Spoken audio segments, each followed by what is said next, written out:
আসসালামু আলাইকুম দর্শকবৃন্দ, সবাই কেমন আছেন? আশা করি ভালো আছেন। আজকে আপনাদেরকে দেখাবো গরুর তেহারি কিভাবে রান্না করতে হয়। তো আপনারা ভিডিওটি দেখতে থাকুন। আমরা যেটা এখন দেখাচ্ছি এটা হচ্ছে রসুন এবং আদা খোসা ছাড়িয়ে রাখা হয়েছে, এগুলো তেজপাতা, এগুলো জয়তুন ফল, এগুলা মানে আপনারা জানলাম না একটু ডুবাই রাখতে হবে। তো এগুলো ডুবাতে রাখা লাগবে। আমি তো ওটুকাতে ডুবিয়ে দিয়েছি। তেজপাতার সমস্যা নেই, তেজপাতা যেভাবে পারেন নেবেন, নিয়ে হচ্ছে ওটা ভিজিয়ে রাখবেন। মাংসটা পরিষ্কার করা হয়েছে এবং এই যে পেঁয়াজ, রসুন এবং হচ্ছে আপনার আদা একসাথে এখন ব্লেন্ডার করা হবে। এই জন্য ব্লেন্ডার একটু একটু করে দেওয়া হচ্ছে, যতটুকু ধরে ব্লেন্ডারের সাইজ অনুযায়ী আপনারা হচ্ছে সেভাবে দিবেন। একটু পানি মিশিয়ে দিবেন। পানি মেশানোর পরে আপনারা ভালোভাবে উপরে ক্যাপটা লাগিয়ে দিবেন। লাগিয়ে দেওয়ার পরে আপনারা হচ্ছে সুইচটা অন করে দিলে ব্লেন্ডার হয়ে যাবে। তো আপনারা এগুলো খুব সাবধানতার সহিত করবেন। যেগুলো ব্লেন্ডারে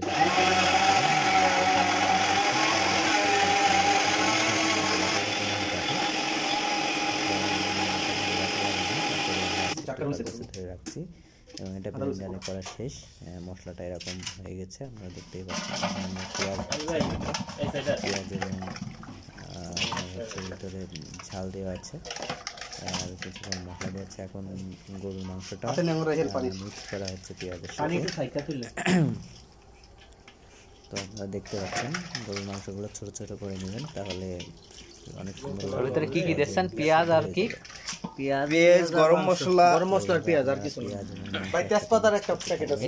এটা কখন এটা টক দিয়ে এখন দিতে পারছেন। এটা হচ্ছে টক দই। আপনারা যেরকম খাই সে যেরকম কোয়ান্টিটি করবেন ঠিক সেই অনুযায়ী আপনারা টক দই নিয়ে নেবেন। এটা একরকম হতে পারে। তেজপাতা এখন দেবেন, পরিমাণ মতো দিয়ে দিবেন, দিলে এটা হচ্ছে হবে। আমরা এখন তেজপাতা দিচ্ছি, এটাও পরিমাণ মতো আপনারা যতটুকু রান্না করবেন তার ভিতরে সেভাবে দিবেন। কি করছে এরপরে হচ্ছে আমরা করে রাখছিলাম আদা, রসুন, পেঁয়াজের, সেটা আমরা দিচ্ছি। আপনি আদা দিচ্ছেন না? ঠিকঠাক পরিমাণ মতো দিয়ে নেবেন। আপনারা যতটুকু রান্না করবেন দেওয়ার পরে হচ্ছে আমরা আদা বেটে রাখছিলাম সেই আলাদা করে সেটাই আমরা দিয়েছিলাম, কাজ হয়ে গেছে। এরপরে ঠিক আছে, তেলটা নিয়ে এটা কি গুলা? এটা হচ্ছে পুরো আপনার জায়ফল, জয়ত্রী, পেস্তা দানা যা আছে এগুলো সব মিক্স করা, মিক্সিং করার গরম মশলা আছে কিছু। এবার কি তেল সয়াবিন তেল পরিমাণ মতো দিয়ে আপনারা হচ্ছে মিক্সিং করবেন। লবণ তেল তো আরো লাগতো এই জায়গায়। এখন এটা চুলাই দিবেন, দেওয়ার পরে এটা আরে ভাই তেল পরে লাগবে, যদি লাগে আলু দেওয়ার পরে চাল দিয়ে মোটামুটি দিলে, আরে ভাই বিরিয়ানি না এটা তো চালে তো লবণ দিতে পারবেন না, তাহলে আপনারা খুব সহজেই তেহারি রেসিপি তৈরি করতে পারবেন। ভাই বডিটা একটু নামান।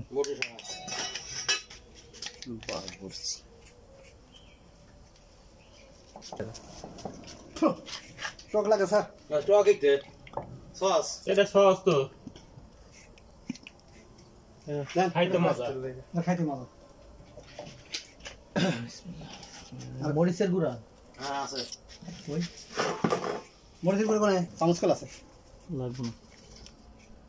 ও চামচ ভিতরেই ছিল। হ্যাঁ চামচ আছে কোথায়?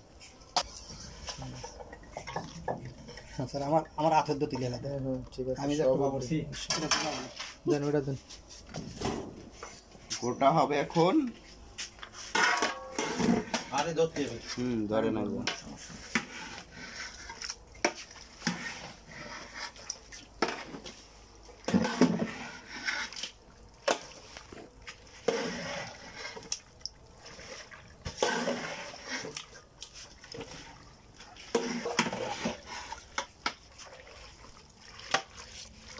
তেহারি মশলা কয়টা আনছে? দুইটা। চাল সহ তো আটবো না আমি এটার ভিতরে, দুইটার ভিতরে বসে। ওই লেগে তো আমি ওইটা আপনি দেখে লেগে আনাইছি।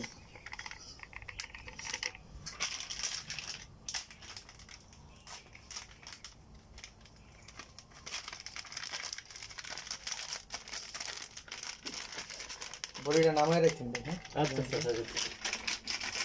আলু কয়টা সব দেবেন না? আলু 2 কেজি পুরো দিন, একটু ছোট ছোট করে কাটতে রাখি।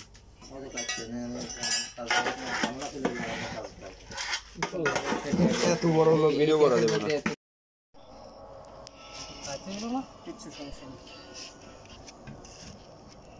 ঠিক আছে কাইট হালকা একটু জায়গা আর পরে জায়গা মনে সমস্যা